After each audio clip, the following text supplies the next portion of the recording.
Are Singapore property prices at the peak now? You probably will see a lot of newspapers, articles sharing with you guys information that the price trend has been trending upwards. And if you take a look at the property price index, you will notice that the current level has already surpassed the previous high, which happened in 2013. So here comes the biggest question.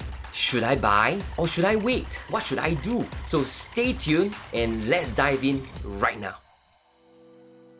So right now what you are seeing is the property price index, and there's only one very important information that I want you guys to take note, and what we are trying to, or what I am trying to derive and show to you guys is I want to know how long does it take for the prices to reach the previous high and to surpass it.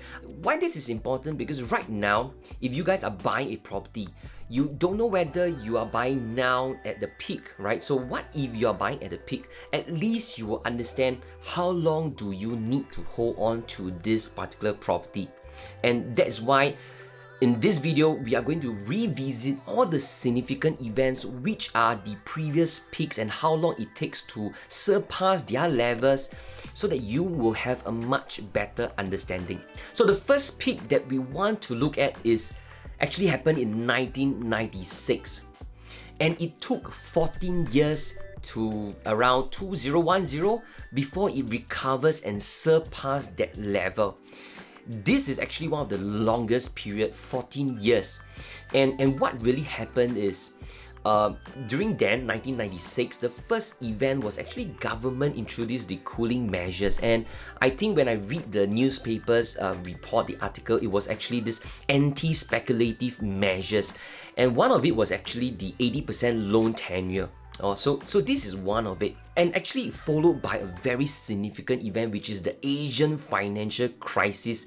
And when that really hit, the whole market plunged all the way.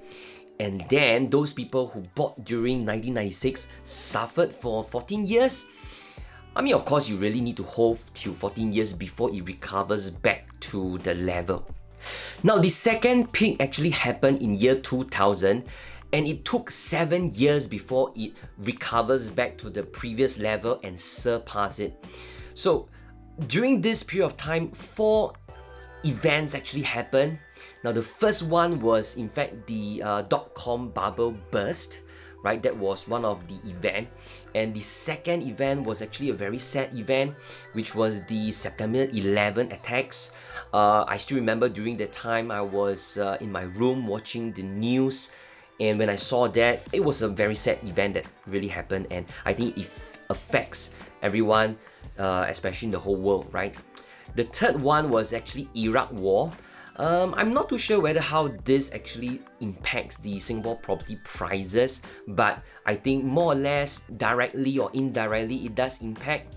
And of course, the last one was really very significant. It was SARS, right?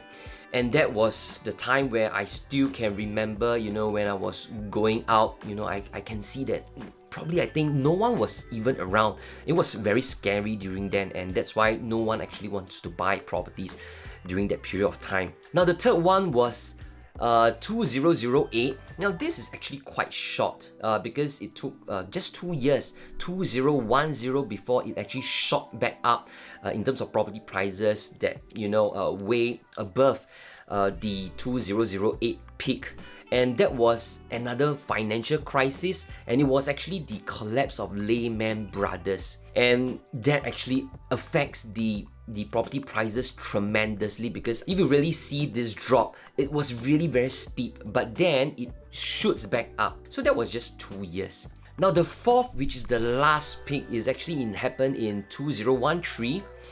That really nothing significant really happened around the world, because that was government who actually introduced the cooling measures, right? So in 2013, government introduced the cooling measures, and that creates a drop, a dip in property prices. And then these lasted 7 to 8 years. I mean, to be exact, 8 years, because now it's already 2021.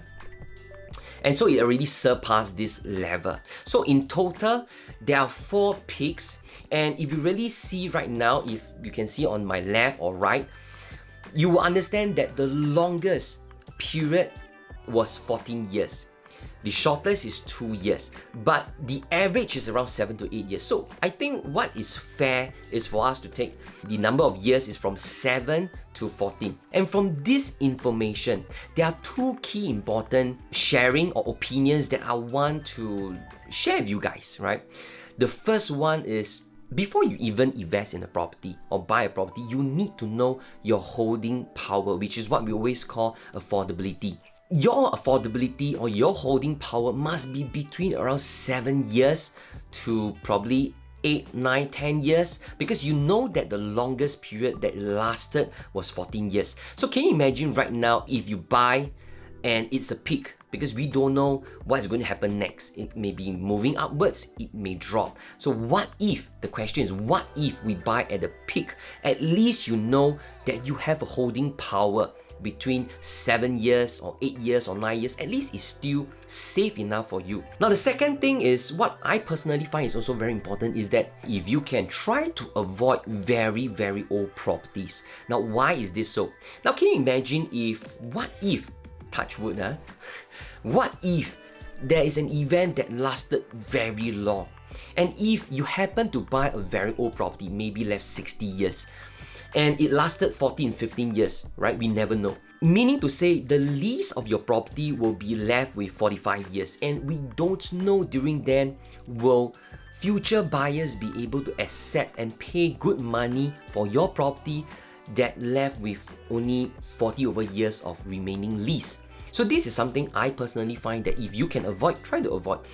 And if you can buy something much newer, for example, 90 over years, 80 over years, still have remaining of this good 80 or 90 over years, I think it's still safe, because if something significant does really happen, at least you still can sell it when the levels recover back. You still have a good 70 over years, kind of thing, so that at least you feel safe that people or future buyers will still buy from you and probably pay good money, because that's where the levels, the property prices will recover back from the peak, the peak, right? And then shoot back up. And you don't want to be caught in a situation whereby you can't sell and your prices have to drop in order for you to sell. Stuff like that. So hopefully you guys benefit from this video, and just remember these 2 opinions that I think is important. First is your holding power. You need to have this. And second is try to avoid properties that are really very, very old. Unless it's a freehold, then I think it shouldn't really affect you. Now, if you find this video beneficial, please help me to like, share, and subscribe. And I promise I will continue to share great content with you guys. With that, thanks so much for watching. I'll see you soon. Bye.